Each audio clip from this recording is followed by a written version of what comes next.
wabarakatuh. Baiklah, kami dari kelompok 4 terdiri dari Abdul Salam, Edi Ashari, dan saya sendiri Ramadan ingin memaparkan hasil makalah kami yang berjudul tentang teknik pendekatan kepada masyarakat desa dan SDM masyarakat Sumatera Selatan. Yang terhormat Bapak Catur Widiatmoko SUD MU selaku dosen mengampu mata kuliah praktek pengalaman lapangan dan teman-temanku sekalian. Baiklah, untuk membuka presentasi kita pada hari ini, ada baiknya untuk melafazkan basmalah. Bismillahirrahmanirrahim. Langsung saja kita masuk latar belakang yang akan disampaikan oleh saya sendiri. Keberhasilan pembangunan masyarakat sangat dipengaruhi oleh pendekatan dan strategi yang digunakan. Dalam melaksanakan pembangunan, terkadang masyarakat tidak menerima program-program yang dijalankan oleh pemerintah dalam membangun suatu daerah, sehingga terkadang terjadi benturan-benturan kecil yang menyebabkan terlambatnya program-program yang akan dijalankan.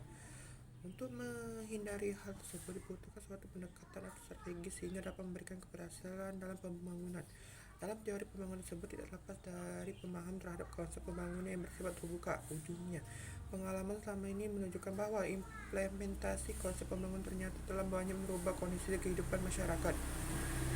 Pada sebagian komunitas, pembangunan telah mengantarkan kehidupan mereka menjadi lebih baik, bahkan sebagian dapat dikatakan berlebihan. Sementara komunitas lainnya pembangunan justru mengantarkan mereka pada kondisi yang menyusun program pembangunan dan masyarakat yang sebagai pihak ingin mendapat pelayanan dan manfaat dari pembangunan tersebut. Baiklah, materi yang pertama akan disampaikan oleh Saudari Eli Ashari. Kepada Saudari Eli Ashari, saya persilakan. Baiklah, langsung saja bab 2 pembahasan. Yang A. Strategi pembangunan masyarakat desa. Dalam mewujudkan tujuan pembangunan masyarakat, terdapat paling sedikit 4 jenis strategi, yaitu yang pertama strategi pembangunan, yang kedua strategi kesejahteraan, yang ketiga strategi yang tanggap terhadap kebutuhan masyarakat, yang keempat strategi terpadu atau strategi yang menyeluruh. Pada dasarnya, strategi pembangunan masyarakat adalah mirip dengan strategi pembangunan pedesaan secara teknis. Perbedaan antara strategi dan kebijakan hanya terletak dalam ruang lingkup.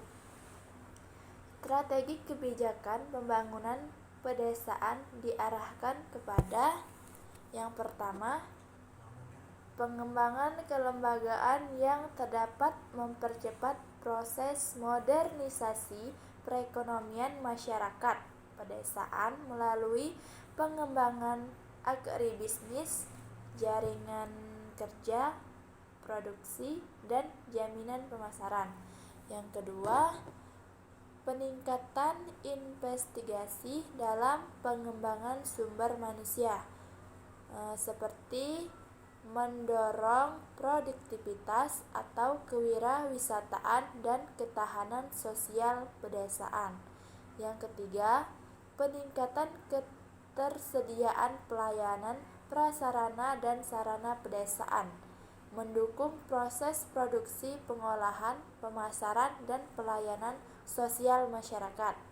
Yang keempat, peningkatan kapasitas masyarakat dalam pengolahan lahan untuk menopang kegiatan usaha ekonomi masyarakat pedesaan secara berkelanjutan.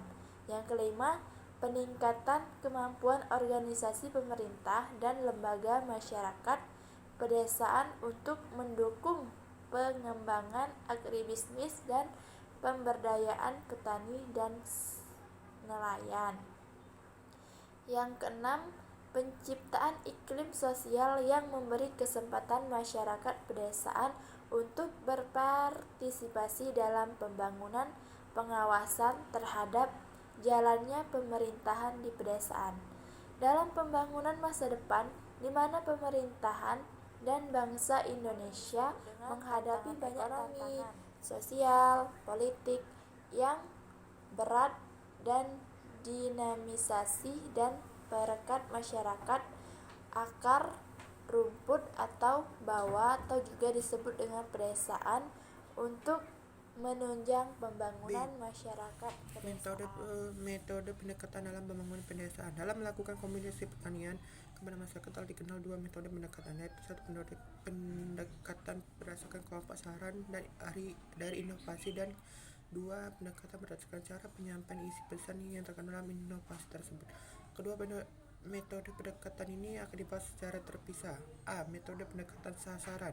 Berdasarkan kelompok sasaran, maka metode pendekatan komunikasi ini dapat dilakukan melalui satu metode pendekatan massa atau mass approach method. Cara pendekatan komunikasi ini dilakukan dengan tujuan untuk memberikan pengetahuan awal serta kesadaran bagi petani yang suatu inovasi yang berguna dalam meningkatkan hasil produksi usaha tani mereka. 2. Metode pendekatan kelompok atau group approach method. Cara pendekatan komunikasi ini dilakukan melalui penyampaian informasi inovasi kepada petani yang tergabung dalam kelompok-kelompok petani, baik kelompok-kelompok petani tradisional seperti Subak di Bali dan kelompok petani yang sengaja dibentuk untuk tujuan-tujuan tertentu.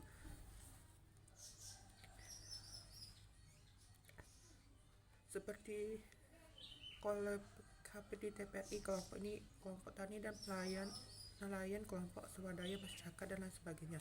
Dalam kegiatan komunikasi penyuluhan pertanian di Indonesia, pendekatan kelompok sudah menjadi metode dalam pembinaan dan mengembangkan sumber daya manusia di desa maupun di kota. Dalam rangka meningkatkan pendapatan dan kesejahteraan masyarakat, dipandang dari segi komunikasi informasi, maka pendekatan kelompok ini jauh lebih efektif jika dibandingkan dengan pendekatan massa karena mempunyai beberapa keuntungan sebagai berikut. A. Penyebaran inovasi teknologi dapat dipantau atau diimplementasi secara baik karena jumlah anggota sasarannya jelas. B. Di antara anggota kelompok yang satu dengan yang lainnya dapat saling memberi dan menerima informasi, terutama tentang hal-hal yang belum jelas. C. Akan jadi komunikasi modal atau fisik maupun non-fisik, sehingga dapat memperlancar jalan komunikasi dalam kelompok yang bersangkutan. D. Antara anggota kelompok yang melakukan reward and punishment system secara etik dan efisien. Ketiga, metode pendekatan individu personal approach method. Cara melakukan ini dilakukan dengan cara mengunjungi para petani satu persatu, baik ke rumah petani maupun di kebun petani ataupun tempat tertentu yang mungkin untuk melakukan komunikasi inovasi. Baiklah, materi selanjutnya akan disampaikan oleh Saudara Abdul Salam. Kepada Saudara Abdul Salam, saya Assalamualaikum warahmatullahi wabarakatuh. Baiklah, saya di sini akan melanjutkan presentasi dari Saudara Ramadan. B. Yaitu metode pendekatan materi berdasarkan cara penyajian inovasi dalam rangka lebih menjamin efektivitas hasil, khususnya dalam pertemuan kelompok, maka digunakan pendekatan gabungan bagi berikut, yaitu ceramah, diskusi, tanya jawab. B. Demonstrasi hasil dan penggunaan alat bantu. Penggunaan metode gabungan ini cukup efektif.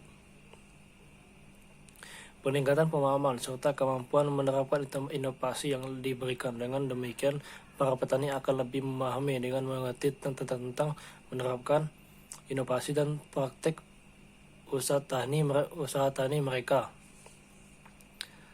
Penataan sosial masyarakat mandiri atau yang disebut dengan MM sebagai sebuah lembaga pemberdayaan masyarakat selalu melakukan kegiatan penataan wilayah. Dalam suatu perencanaan pelaksanaan kegiatan program pemetaan sosial sangat penting dilakukan untuk memberikan gambaran awal tentang kondisi sosial, ekonomi, dan budaya masyarakat dalam suatu wilayah yang akan menjadi sasaran program.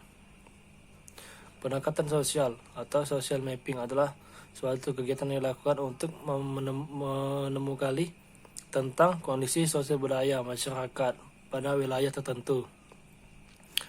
Pendekatan partisipatif, pendekatan sosial yang selayaknya dilakukan melalui program pemberdayaan masyarakat, selalu berkembang secara dinamis.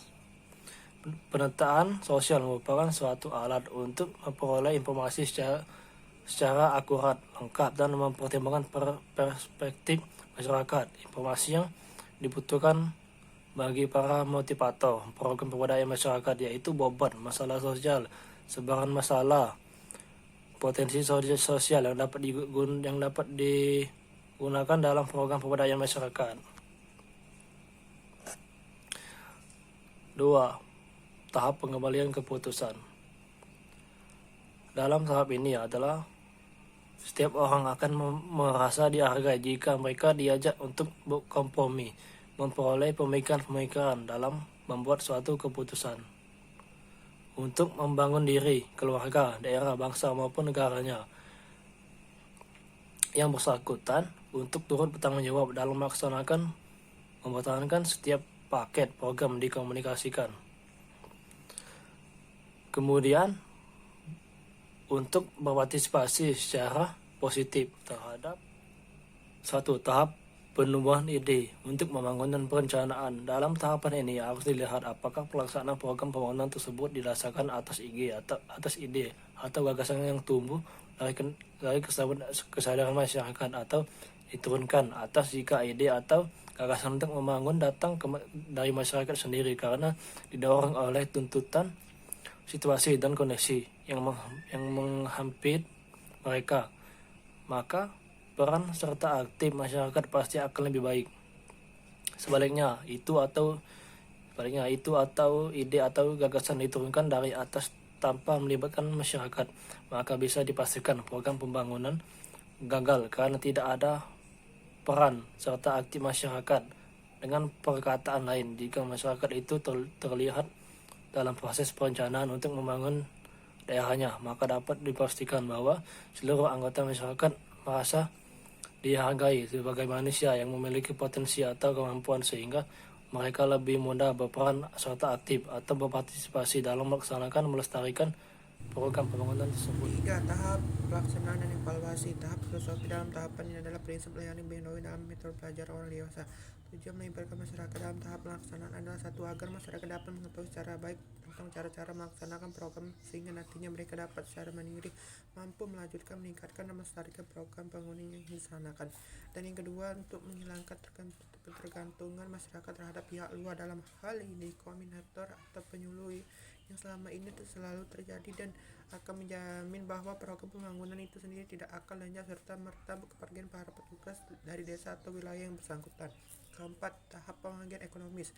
Tahap ini ditekankan pada pemanfaatan program pembangunan yang diberikan secara merata kepada seluruh anggota masyarakat dalam desa atau wilayah yang bersangkutan. Pertimbangan pokok dalam menerapkan suatu program jika dilihat dari aspek keuntungan ekonomis adalah program tersebut akan memberikan kesulitan secara ekonomi kepada seluruh atau sebagian besar masyarakat.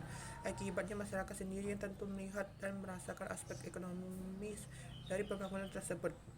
Apakah manfaat ekonominya dirasakan oleh semua anggota masyarakat dan keluarga, hanya untuk segelintir orang-orang tertentu saja? Sekian presentasi pemaparan dari kelompok kami. Saya akhiri. Wassalamualaikum warahmatullahi wabarakatuh.